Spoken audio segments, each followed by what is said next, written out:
કરમ તો અહીં કર્યા, પણ જ્યારે નરકમાં ફળ ભોગવવા પડશે ત્યારે? પરાક્રમ.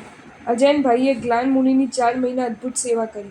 ચોમાસાના અંતે ગ્લાન મુનિનો કાળધર્મ થયો. ગ્લાન મુનિની કરેલી અદ્ભુત સેવાના પ્રતાપે પ્રચંડ ચારિત્ર મોહનીય કર્મનો ક્ષય થવાથી આ ભાઈને દીક્ષા લેવાની ભાવના થઈ. વડીલ ગુરુએ કહ્યું, જરૂરી ધાર્મિક અભ્યાસ કર્યા પછી દીક્ષા માટે વિચારશું. ટૂંક સમયમાં જરૂરી અભ્યાસ પૂર્ણ થયો. ખૂબ ઉલ્લાસથી દીક્ષા થઈ. દીક્ષા સ્વીકાર્યા બાદ આ મુનિવર જે અદ્ભુત આરાધનાઓ કરી રહ્યા છે તેની વિસ્તૃત માહિતી એક માસિકમાં છપાઈ છે. દરરોજ ત્યાગપૂર્વકના એકાસના, સ્વાધ્યાયનો ભગીરથ પુરુષાર્થ વગેરે આરાધનાઓની આપણે અંતરથી અનુમોદના કરી. શ્રી વિપાકશ્રુત સૂત્ર.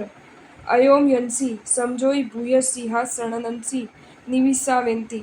પૂર્વભવના સત્તાના પ્રેમીને પરમાધેમી ધગધગતા લોઢાના સિંહાસન પર બેસાડીને દુઃખી કરી નાખે છે. શ્રી પ્રશ્ન વ્યાકરણ સૂત્ર. અસીવન. પૂર્વભવને ધનના વરસાદ માટે બધું જ કરવા તૈયાર હતો, ત્યારે ખબર નહોતી કે નરકમાં તલવારોનો વરસાદ થશે, ત્યારે મારો કેવો બેહાલ થશે.